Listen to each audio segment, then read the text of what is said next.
still his company, maybe different under different name. Anwar?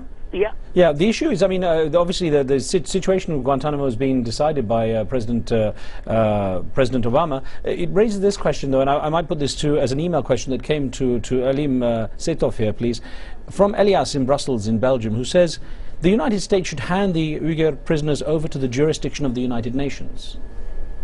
Well, that's very interesting. As we know, United Nations is not one country. It's composed of nearly 200 countries. And all of those countries, they have different systems, and most of them are not democratic nations. Because when it comes to the Uyghurs, whether they are terrorists or not really is defined by different countries. In a Western democracy, whatever they did in Afghanistan or in Pakistan, is not considered as terrorists. But under authoritarian countries like China or some other countries, there any kind of opposition, legal and peaceful, legitimate opposition to Chinese rule is considered as terrorism by the Chinese government. So that's why turning these Uyghurs to the UN to solve their cases, it will even more complicate the situation. At the end, they may not be sent to any countries. So it's better for the United States to find a third country, or in the US to settle them here would be a much better option. Okay, I'm going to actually here just to point out that the Chinese government has spoken out about the situation about the Uyghurs held in Guantanamo, and this is what the Chinese Foreign Ministry spokeswoman actually, Jiang Yu, said on February the 5th of this year. She said, "We have expressed our position many times about those Chinese terrorists detained in Guantanamo. We are opposed to any country accepting those people." Hans Hografé, what do you think is the consequence of the U.S. Making a decisive or taking decisive action, and, for example, keeping the Uyghurs in the U.S.?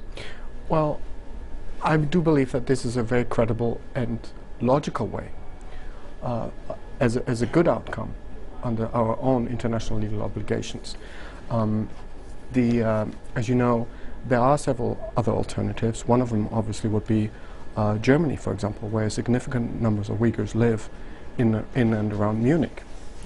And this goes back to an earlier point that I made to your earlier question, where we of course have to make sure that the solution is also compliant with the laws of the country that these people will be sent to.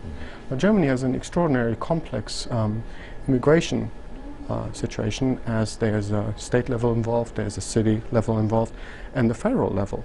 But then again, Germany is also integrated into the Schengen Agreement of the European Union. So, what if other European Union countries do not accept any Guantanamo detainees? Germany were to accept them, they become German citizens, let's assume. And what, they then cannot leave Germany and they cannot move freely within the European Union? Or just a state like Bavaria, which is Munich is the capital of that state within the Federal Republic of Germany. If they were to accept it, what, can they then not travel to another state within Germany? Is there any kind of precedence like this? Has there ever this kind of people without a place to go situation arisen before? Well, there are many situations, unfortunately, around the world, and this occurs in another context of stateless individuals, where people that are not to any fault of their own have no citizenship of any country in the world, and there's roughly 20 million people that have no citizenship. So these people, once they become refugees, they really have no home to go back to, because they cannot claim citizenship in any country, and no country claims them as citizens. Now, with the Uyghurs, of course, the citizen question is very different, because the Chinese insist that they are Chinese citizens, and should be returned. That's what they want. But we do, as I said, know that, of course, the international legal instruments prevent the United States from doing that. There is the issue that China does have a lot of clout internationally. I mean, increasing clout, and I guess no one really wants to tangle with the Chinese power across the world now. That's a fact, because of China's rise in international politics, and also because of China's lobbying. A lot of countries do not want to offend China, so that's why, even though they are sympathetic to the Uyghur situation and want to help the United States possibly accept some of these Uyghurs, but because of possible retaliation by China, so they are all resisting, basically accepting the Uyghurs from Guantanamo.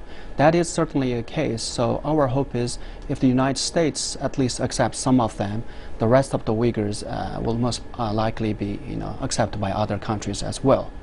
And yes, China has a lot of clout.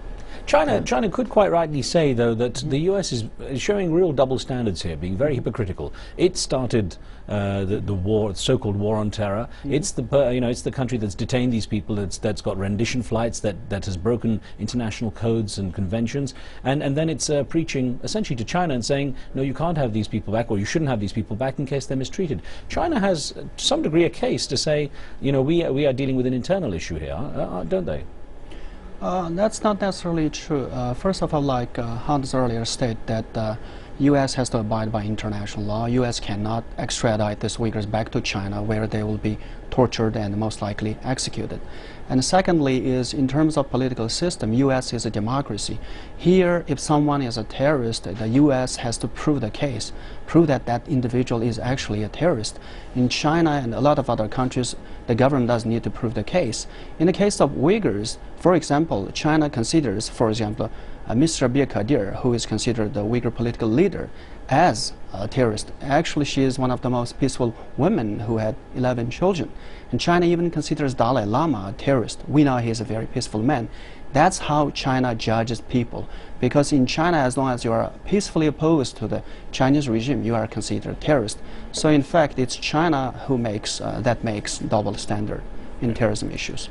There's an email that came in, if I may put this to you, please, Hans, from Paula Valli. This is another part of her email where she sent quite a comprehensive list of points. But this one says, I don't think the reason the Uyghurs cause is less popular in the West is necessarily because they are Muslim.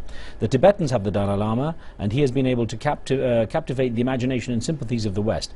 Most people in the West have never heard of Uyghurs and find it difficult to pronounce the name, even when they have. Now, to some degree, that's true that the Tibetan cause, if you like, or issue is very much highlighted because there is someone championing it. There's no one in the case of the Uyghurs, is there? Well, with the exception, of course, of Ms. Rabia Kadir, who, as you know, has been nominated for the Nobel Peace Prize several times for her peaceful efforts to give a voice to the Uyghur people. Certainly, the Dalai Lama, who, interesting enough, also, given that I'm the staff director of the Tom Lantos Human Rights Commission, was invited by Tom Lantos, the former member of Congress and former chairman of the Foreign Affairs Committee, to the United States in 1987, and nobody knew His Holiness then in the United States either.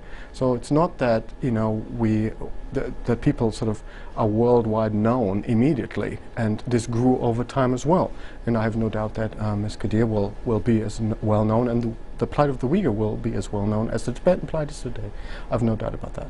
We're going to pause here for a short break. We've got more questions for you, more of the discussion in a moment. And as we pause, let me remind you, you can join the conversation with your questions and comments by logging on to livestation.com and entering the chat room there. You can see where the debate is taking place. We'll be right back.